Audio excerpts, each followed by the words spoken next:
Bonjour à toi et bienvenue dans cette nouvelle vidéo, c'est Juliette d'Authentiquement Soi.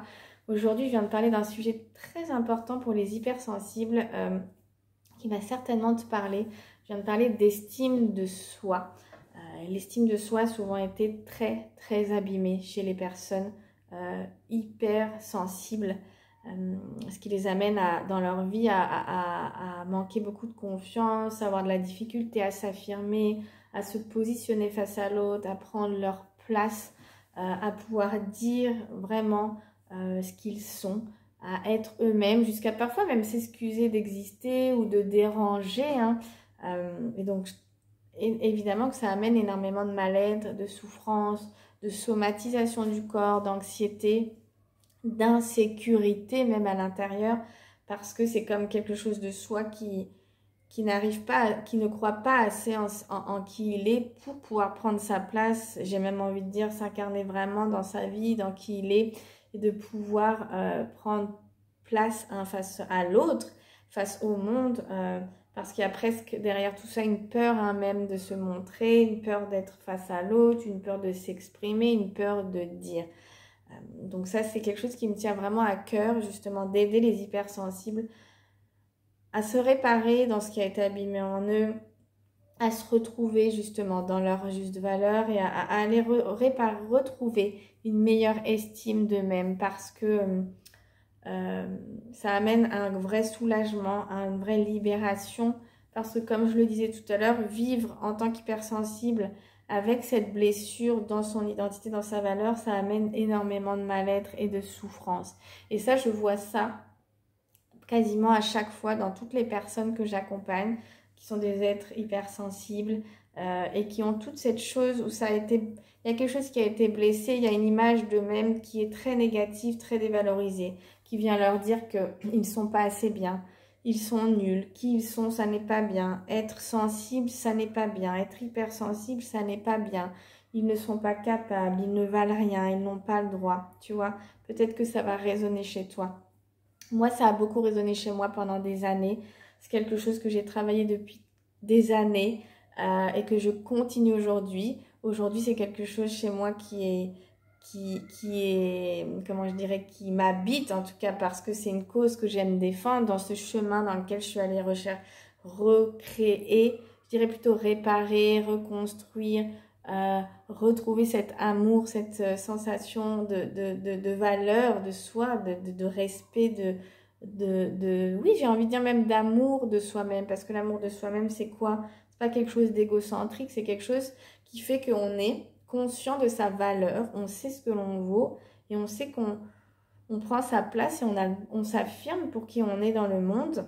Donc c'est cette reconnaissance de soi-même finalement dans la réalité de qui on est, qu'on est une belle personne, qu'on a le droit d'exister, qu'on est digne d'être aimé, tu vois. Et c'est cette propre reconnaissance de soi-même qui ensuite, donc c'est cette valeur, cette estime de soi qui ensuite mène à la confiance en soi, qui ensuite amène à cette notion de l'amour de soi qui parfois peut être un peu utilisée, comment je dirais, un peu de travers, dans le sens où quand on parle d'amour de soi, c'est vraiment retrouver cette sécurité intérieure, cette confiance en soi, cette capacité à savoir qui l'on est et donc à pouvoir être là en prenant sa place et à parler face au monde, face à l'autre, sans avoir peur du rejet, de la critique ou d'être humilié, tu vois, ou d'être mal aimé, que sais-je, selon les blessures de vie de chacun.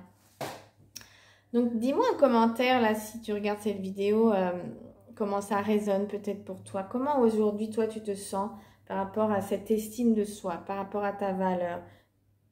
Voilà, tu peux être, comment je dirais, authentique, il n'y a pas de jugement, là on est vraiment dans quelque chose de bienveillant.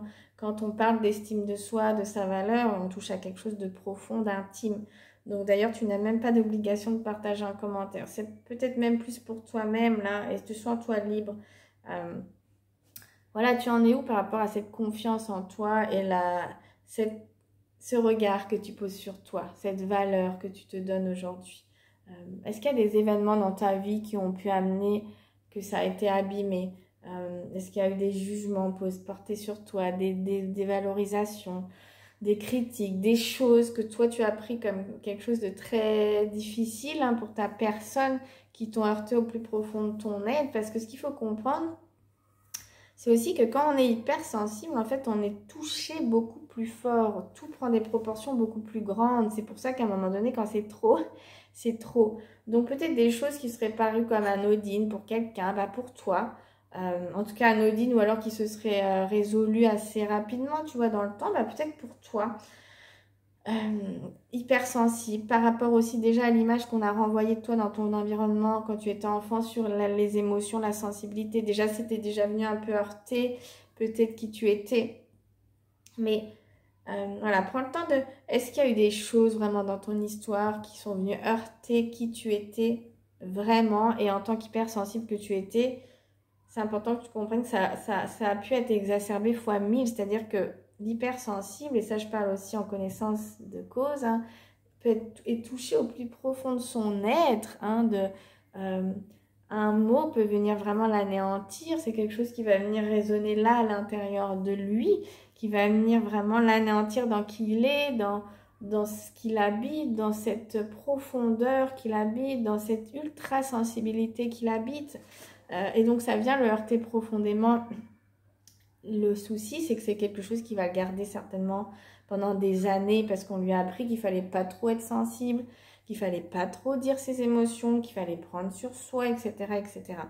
D'accord? Ce qui installe bah, petit à petit des vraies blessures intérieures qui font que quand on grandit, bah, non seulement on n'ose pas trop être soi, et puis en plus, si par-dessus ça, il y a des événements, alors que ce soit là, des jugements, des dénigrements, de par des événements qu'on a vécus, que ce soit à l'école quand voilà, il y a du harcèlement, ou ça peut être des abus, ou ça peut être de la maltraitance, de la malveillance. Tu sais, la maltraitance, c'est parfois juste, enfin juste, des mots qui sont prononcés de manière anodine par quelqu'un et qui résonnent dans ton oreille très très fort à ton sujet et qui viennent te faire très très mal.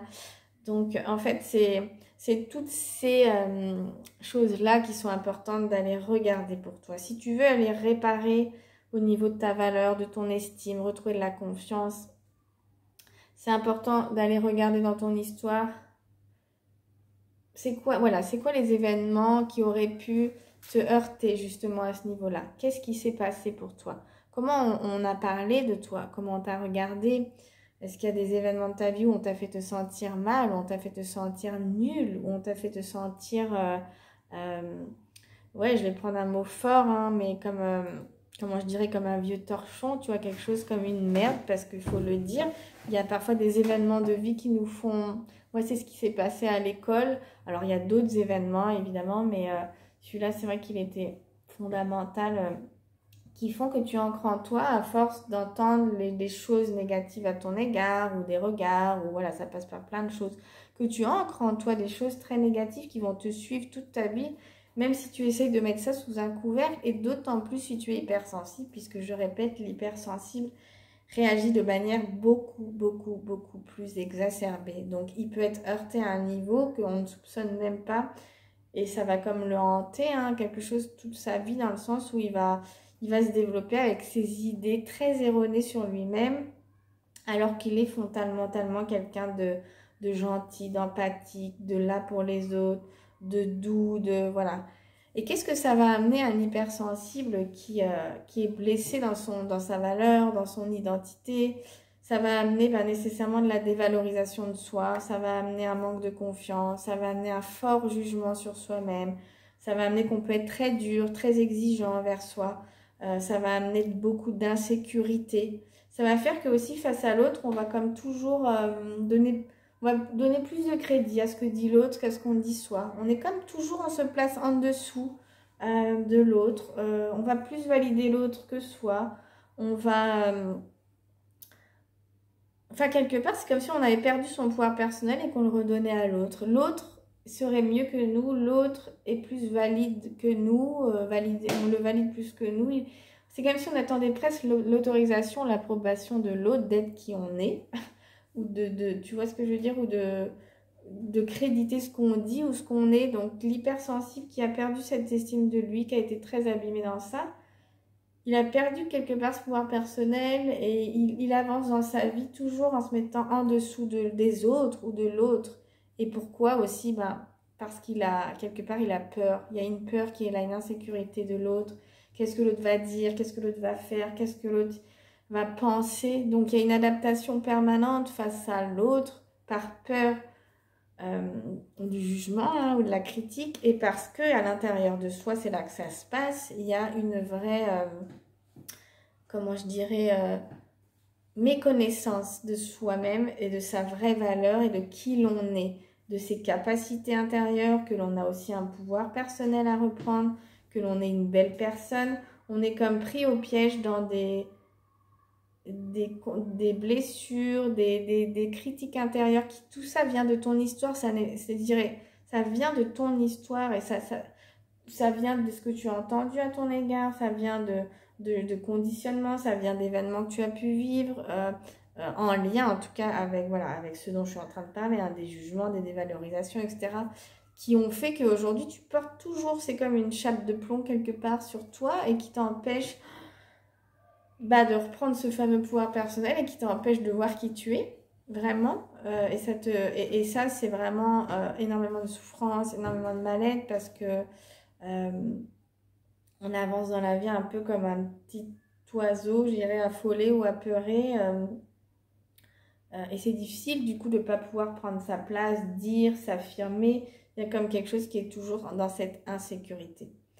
Donc, cette vidéo, pour te dire que toi, en tant qu'hypersensible, déjà de ne pas t'en vouloir si tu es dans si tu reconnais dans les mots que je dis, si tu as, voilà, si tu as tendance à te dévaloriser ou à te juger ou avoir du mal à t'affirmer, c'est important de ne pas t'en vouloir. Ce qui est important, c'est de venir reconnaître déjà que c'est là, de reconnaître que c'est quand même de la souffrance, que c'est difficile, et de reconnaître que c'est pas non plus ta faute en fait. Tu fais comme tu peux et que tout ça, ça vient de ton histoire, ça vient de choses que tu as vécues, même des choses qu'on pouvait penser anodines parfois, qui t'ont énormément impacté, qui ont pu t'impacter énormément. Et ça vient aussi de cette personnalité hypersensible qui fait que moi j'aime appeler l'hypersensible comme il y a quelque chose comme un trésor. Ce trésor précieux que tu portais, il a été vraiment abîmé. Tu vois, c'est comme un cristal qu'on prendrait et puis qu'on a abîmé ou qu'on a mis dans une boîte dans le noir. En fait, il faut rouvrir la boîte, il faut redonner la place à ce cristal. Il va falloir le nettoyer un petit peu de tous ces endroits où il a été abîmé pour lui redonner sa belle lumière. Et c'est un peu ça l'image que j'aimerais te donner. Te dire que toute cette insécurité ou cette difficulté que tu peux vivre pour prendre ta place, ces mots, ces angoisses, ça vient vraiment, c'est vraiment directement lié. Alors, pas que, évidemment, mais là, aujourd'hui, je te parle de ce thème-là, c'est énormément lié. Il y a un lien énorme entre les douleurs, les maux qu'on vit, l'anxiété, l'insécurité et cette notion de valeur, d'estime de soi, qui fait que, pour que ben, on en vient comme je te disais, à se placer complètement en dessous de l'autre et on avance dans le monde comme quelqu'un qui, comment je dirais, oui, qui donne plus de crédit à l'autre qu'à soi. Donc c'est très douloureux et c'est très difficile parce que bien évidemment que tu es une personne extraordinaire, que tu es une personne qui a de la valeur, tu as le droit d'exister, de prendre cette place qui est la tienne, de t'affirmer et de t'aimer pour qui tu es, bien évidemment. Voilà ce que je voulais te partager, c'était un grand message, j'en reparlerai dans d'autres vidéos parce que c'est un sujet qui me tient vraiment à cœur énormément parce qu'il est au cœur de mon parcours aussi à plein de niveaux. Et en fait, ça change fondamentalement la vie quand enfin on vient guérir à ce niveau-là et qu'on vient guérir au niveau de cette valeur, de son estime. Parce que tout ça, je te disais, valeur, estime, confiance, amour de soi, affirmation de soi. Tout ça, c'est lié. Et c'est vrai que pour avancer dans la vie de manière sereine, s'il y a une défaillance à ce niveau-là, ça va être très très compliqué. On va vraiment être dans une insécurité vraiment et quelque chose de mal-être, j'allais dire quasi permanent. Peut-être, tu vois, je te parle de moi, mais moi c'était le cas. Donc il y avait d'autres choses aussi qui se sont greffées autour. Et je sais que toi, tu as un trésor au fond de toi et que c'est important que tu puisses le retrouver et que ça peut changer ta vie en fait d'engager ce chemin de retrouvailles avec qui tu es et de réparation dans ton estime. Voilà. Donc dis-moi comment ça résonne, comment c'est pour toi aujourd'hui. Reste bienveillant, bienveillante, indulgente envers toi-même. Moi, j'ai beaucoup de compassion pour toi, pour ce que tu vis. Je comprends vraiment ce que tu vis.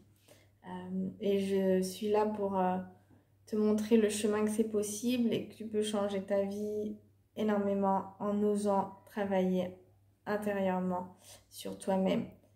Parce que c'est là que ça se passe, hein, c'est en dedans, bien sûr. Si tu veux en savoir plus, je te donne rendez-vous sur mon site internet juliette-fontaine.com pour aller plus loin, pour te faire accompagner, parce que c'est aussi comme ça qu'on peut changer sa vie. C'est pas en restant tout seul avec tout ça, c'est aussi en se faisant aider par des gens qui eux-mêmes se sont fait aider. Et ça, c'est une preuve aussi de courage, mais c'est quelque chose qui peut changer la vie. Donc, n'hésite pas si tu sens que c'est quelque chose dont tu as besoin et qui t'appelle. Je t'embrasse très très fort et je te dis à très bientôt.